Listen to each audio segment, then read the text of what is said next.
do it with 100% commitment.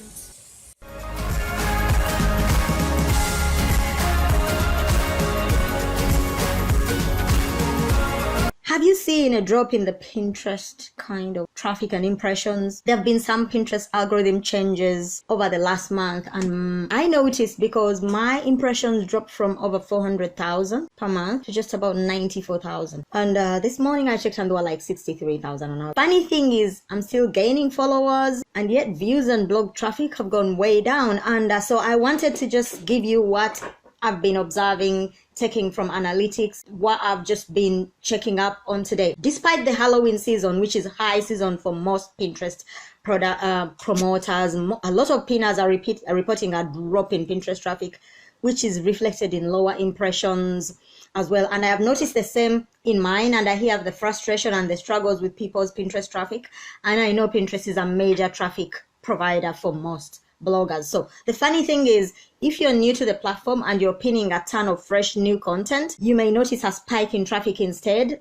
So it's kind of interesting to notice that going on as well, which is very good, because if you're new, you don't want to be working with a platform that's not delivering, especially if you are investing in that platform. I know a pinner whose traffic has skyrocketed. She's a client, and 99% of her pins are her personal pins. Now, usually I give a ratio of 70 to 30, maybe 60-40 if you're new, as in 70% your content, 30% other people's content, as in you're sharing and curating and pinning. But this pinner says she's now been pinning 99% only her pins, and she's also focusing on her own boards, and that she says her business is booming. So here is my take on the traffic changes, right? Pinterest, like all platforms, is always watching and tweaking the platforms for both users and shareholders. They have to make a profit, especially now that they went IPO. There is a new feed turner going on, so that's the new algorithm, and obviously Pinterest is trialing this out. We really don't know how it will affect your traffic for a while, so the idea is, please keep your eyes on your analytics,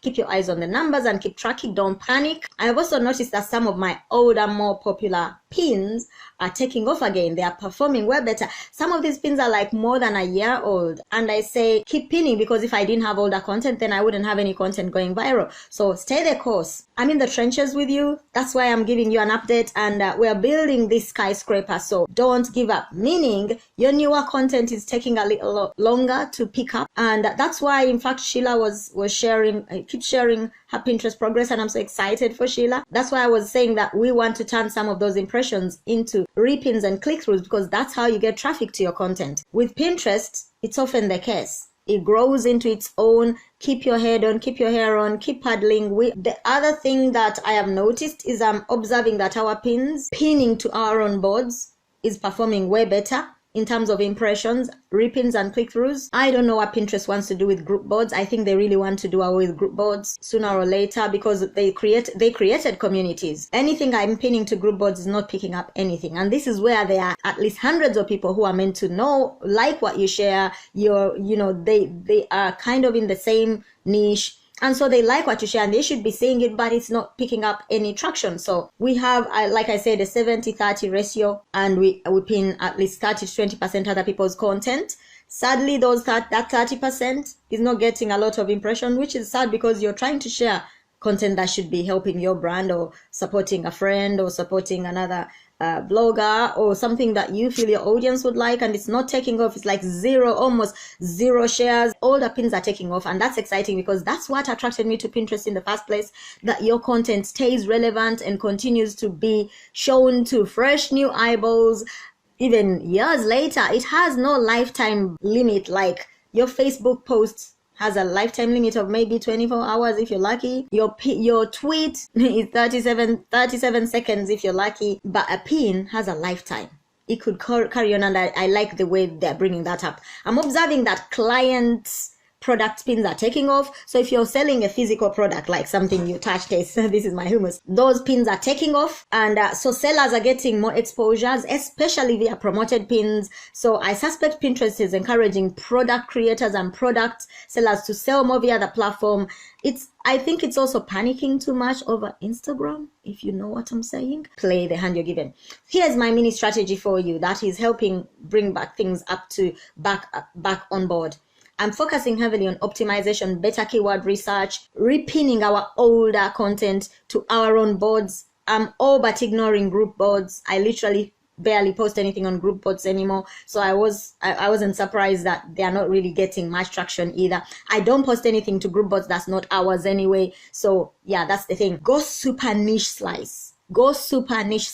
Like, keep some of your new boards super niched. Be extremely intentional and focused about what exactly your account and your boards are all about on Pinterest. This is especially working out for my coaching clients, for my content creators, for online marketers. So be super niched. Go super niche. Dial in what you are serving and do that on Pinterest, because these are taking off. Also use tools like Tailwind. Obviously, you all know I love Tailwind, and you can create your free account and pin your first 100 pins for free, schedule them out via Tailwind. You can test it out at julescowpoly.com/twined. Schedule out your content at least 2 to 3 pins per day for the next year. Obviously, if it's a free account, you'll only get 100 pins, but if you decide to take on that resource, you can schedule out a whole year's content.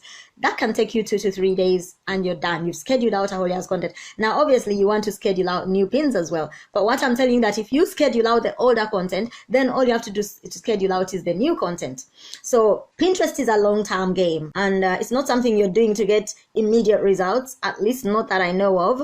And you will see your traffic start to increase and convert if you schedule out your content for days on end and months ahead. And consistency is the name of the game on all these platforms. Pinterest can give you traffic galore if you go and trial out the promoted pins, which is their Facebook ads kind of thing. And if you want quick, immediate results, especially if you're selling products, then you definitely should try out promoted pins. Now, clean out your old boards, do all that housekeeping, declutter your boards, do all that good work, because it will pay off sooner or later. Once this algorithm settles in, you will find that you start to attract growth inside of your content. Say, we teach you how to clean your pins and how to do keyword research that works inside of the Pinterest Growth Academy. You can learn more about that at kalungigroup.com/pintastic. Keep creating new value. Keep sharing new value. Keep creating new content.